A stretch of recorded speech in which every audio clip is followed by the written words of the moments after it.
आनंद, तुम्हें क्या लगता है, क्या इस बार भाजपा 400 का टारगेट पूरा कर लेगी? जो चुनावी माहौल दिख रहे हैं उसे देखकर तो ऐसा ही लग रहा है।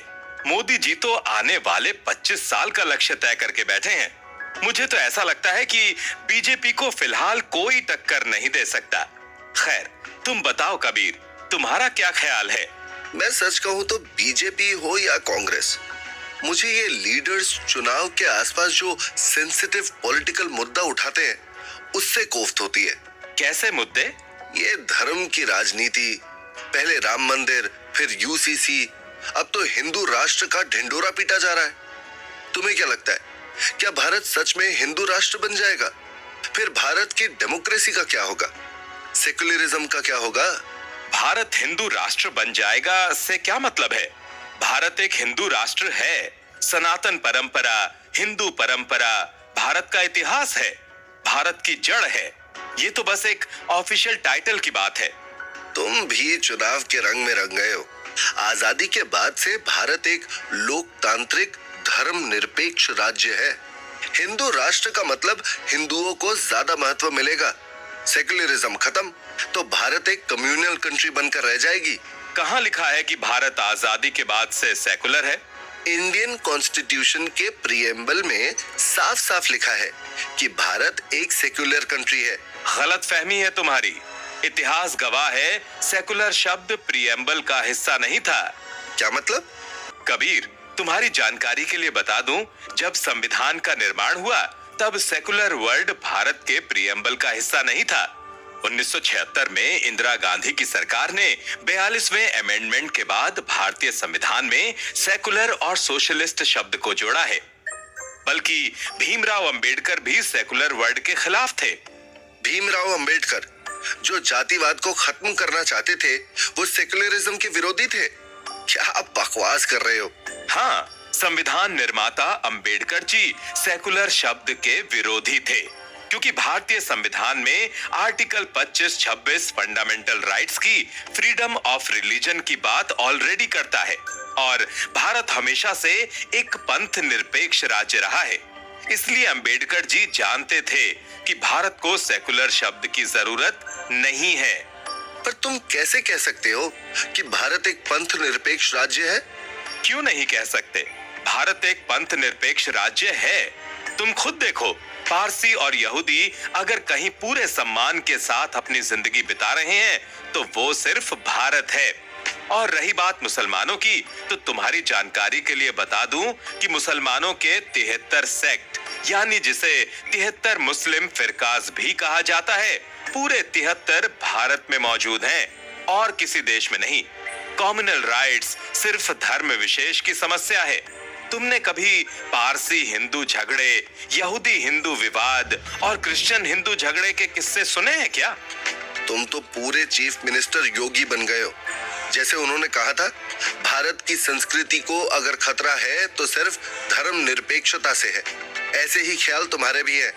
योगी जी ने कुछ गलत नहीं कहा।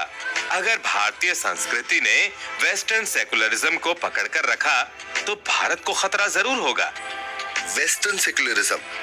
अब ये वेस्टर्न सेकुलरिज्म क्या है?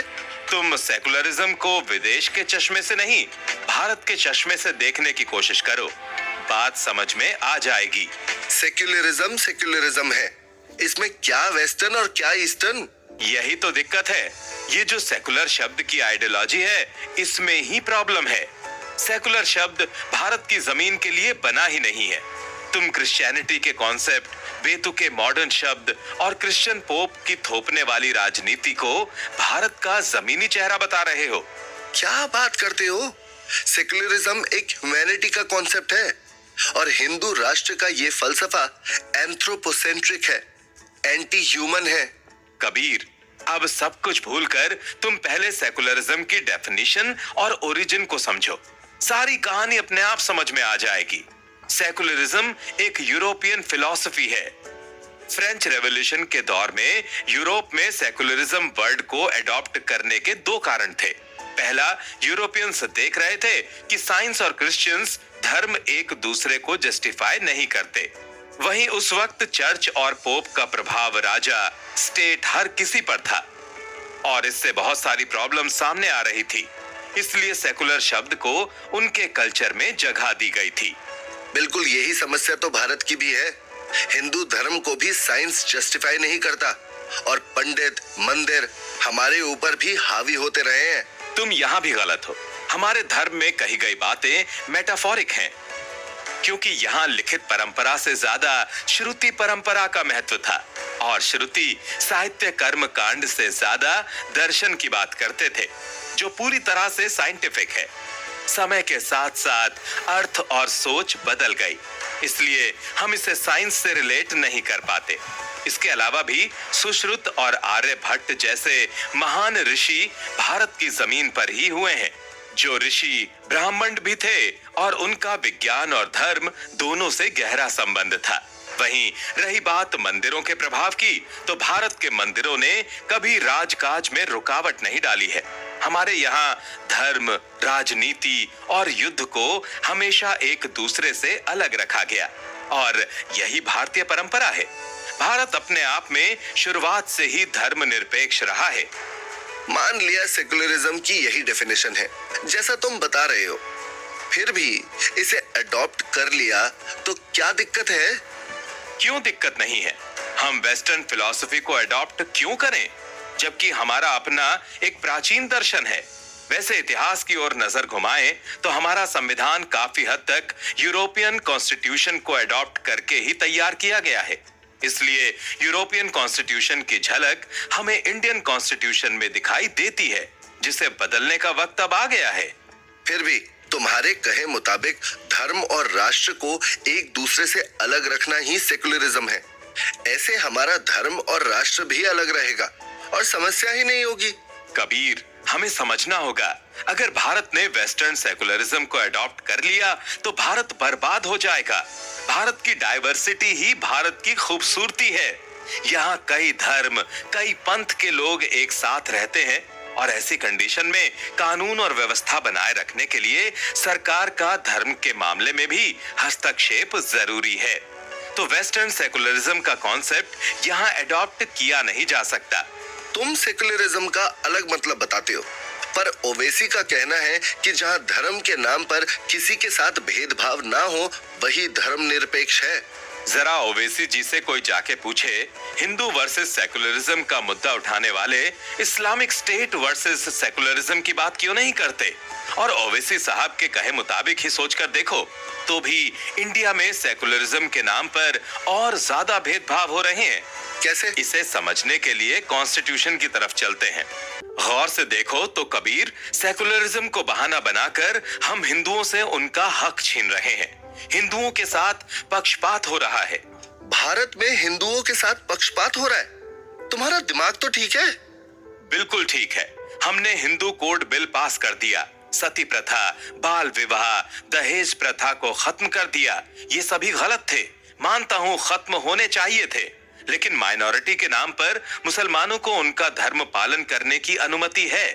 क्या तुम्हें नहीं लगता हिंदुओं के साथ गलत हो रहा है, बल्कि मुसलमानों के लिए सरिया कानून चलाकर हम हिंदू, सिख, पारसी सबके साथ गलत ही तो कर रहे हैं। और इसीलिए भारतीय धर्मनिरपेक्ष राज्य में यूनिफॉर्म सिविल कोड जरूरी है।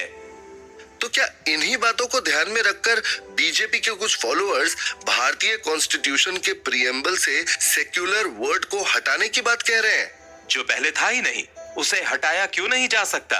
क्योंकि भारत की परंपरा वसुधैव कुटुंबकम और सर्वधर्म संभाव की बात कहती ही है। यही हिंदू परंपरा है। फिर सेकुलर वर्ड को हटाने में परहेज क्यों? पर सुप्रीम कोर्ट का कहना है कि प्रीएम्बल से सेक्युलर वर्ड नहीं हटाया जा सकता। ऐसा करना अनकॉन्स्टिट्यूशनल होगा। सुप्रीम कोर्ट ने कब कहा कि नहीं हटाया जा सकता? सुब्रमण्यम स्वामी केस की हियरिंग 29 अप्रैल को होगी। रिटायर्ड जज के कहने से क्या होता है? और मान लो अगर सेकुलर वर्ड को हटाया ना भी गया तो भी सुप्रीम कोर्ट खुद सेकुलर को भारत के अनुसार परिभाषित कर सकती है। तब शायद भारत को हिंदू राष्ट्र कहना गलत नहीं होगा। पर गांधी जी का क्या? वो भी तो सेकुलरिज्म की बात करते थे। मैं गांधी और नेहरूवियन सेकुलरिज्म के खिलाफ हूं, क्योंकि भारत एक हिंदू राष्ट्र है और हमें वेस्ट से धर्मनिरपेक्षता सीखने की जरूरत नहीं है। तुम कहना चाहते हो कि जिस पार्टी ने हिंदुत्व के नाम पर प्लेसेस ऑफ वर्शिप एक्ट 1991 बदलकर बाबरी मस्जिद को तोड़ दिया, वो अगर सेक्युलर शब्द को हटा देती है और हिंदू राष्ट्र बनाने में कामयाब हो जाती है, फिर दूसरे धर्म के लोगों को तंग नहीं करेगी? बिल्कुल नहीं करेगी। रही बात प्लेसेस ऑफ वर्शिप एक्ट 1991 की, तो वो भी तुष्टीकरण की राजनीति के तहत इंट्रोड्यूस किया गया था। चाहे आरएसएस हो या विश्व हिंदू परिषद या फिर बीजेपी, सभी जानते हैं कि हिंदू राष्ट्र की आइडियोलॉजी सभी धर्म को साथ लेकर चलती है। रही बात अयोध्या की, तो अयोध्या राम मंदिर का मामला धर्म से ज्यादा भारतीय इतिहास का मामला था। हिंदुत्व का झंडा लहराने वाली तुम्हारी पार्टी या तुम क्या इतिहास बताओगे? भूल गए? जाति के नाम पर डिस्क्रिमिनेशन भारत में सदियों से चला आ रहा था। पर्दा प्रथा के नाम पर जेंडर डिस्क्रिमिनेशन सावरकर से शुरू हुई। बीजेपी की हिंदुत्व आइडियोलॉजी इन दोनों डिस्क्रिमिनेशन का क्या जवाब देगी? देखो कबीर, जो सुनाई देता है उसे ही सच मानना बेवकूफी है। कास्ट सिस्टम सोसाइटी को मैनेज करने के लिए, काम बांटने और सोसाइटी को रेगुलेट करने के लिए बनाया गया था। बाद में इसने डिस्क्रिमिनेशन का रूप ले लिया। और रही पर्दा प्रथा की बात, तो वो भारत का हिस्सा नहीं था। खैर, अभी मैं इस मुद्दे पर नहीं जाना चाहता, और खुद को सेकुलर कहने वाले नेताओं से खुद से पूछो कि भारत में धर्म के नाम पर कश्मीरी पंडितों के साथ जो अत्याचार हुआ, उस पर कोई सवाल क्यों नहीं उठाता? कश्मीरी पंडितों के साथ जो हुआ वो गलत था, पर हम हर माइनर कम्युनिटी से उसका बदला तो नहीं ले सकते। भारत में माइनॉरिटी रिलीजन को डिफेंड करने के लिए सेकुलरिज्म जरूरी है। चलो एक बार को तुम्हारी बात मान भी ली कि हिंदुत्व अपने आप में सेकुलर है, फिर भी हिंदुइज्म ऑर्थोडॉक्स है। देखा ना, नेपाल ने भी खुद को एक हिंदू राष्ट्र से सेकुलर कंट्री में बदल दिया। भाई, नेपाल ने क्यों किया, ये नेपाल का मुद्दा है। भारत हमेशा से धर्म के नाम पर पूरी दुनिया को अपना परिवार समझता रहा है। हमने कभी अपना धर्म दूसरों पर थोपने की कोशिश नहीं की, और ये ब्रिटिश रूल के बाद आए सेकुलरिज्म के प्रिंसिपल का कमाल नहीं, बल्कि भारतीय सनातन परंपरा और हिंदुत्व का ही कमाल है। आनंद, चाहे तुम कितनी बड़ी बड़ी बातें कर लो, लेकिन मुझे लगता है कि अगर भारत एक हिंदू राष्ट्र बन गया, तो हिंदू और मुस्लिम एक साथ एक ही जमीन पर नहीं रह पाएंगे। ये फिर वही पाकिस्तान, बांग्लादेश और अफगानिस्तान की तरह इस्लामी राष्ट्र का मसला हो जाएगा, जहां हिंदुओं को सुरक्षा नहीं मिलती और यहां मुसलमानों को नहीं मिलेगी। एक बात बताओ कबीर, दुनिया में इतने सारे इस्लामिक राष्ट्र हैं, क्या भारत को छोड़कर कहीं भी तुमने गंगा जमुनी तहजीब की झलक देखी है? क्या कहीं और हिंदी और उर्दू का ऐसा मेल देखा है? नहीं, पर देश चलाने के लिए अर्थव्यवस्था, राजनीति और सोशलिज्म की जरूरत है, हिंदुइज्म की नहीं। मैं अभी भी इस बात पर एग्री नहीं करता। ना करो, पर एक बात याद रखो, भारत में जितना ज्यादा हिंदुत्व बढ़ेगा, धर्मनिरपेक्षता और डेमोक्रेसी उतनी ही बढ़ेगी। और इतिहास में हम ये बात साबित कर चुके हैं। एक वक्त था जब 16 जनपद के दौर में ऐसी ही व्यवस्था चलती थी, बल्कि वेदों में भी ऐसी ही व्यवस्था का जिक्र है। तब भी हम समिति और सभा की बात करते थे, मोनार्की की नहीं। मगर धर्म आस्था का विषय है, इसे राजनीति का विषय नहीं बनाना चाहिए। 2024 के चुनाव में गलत हो रहा है।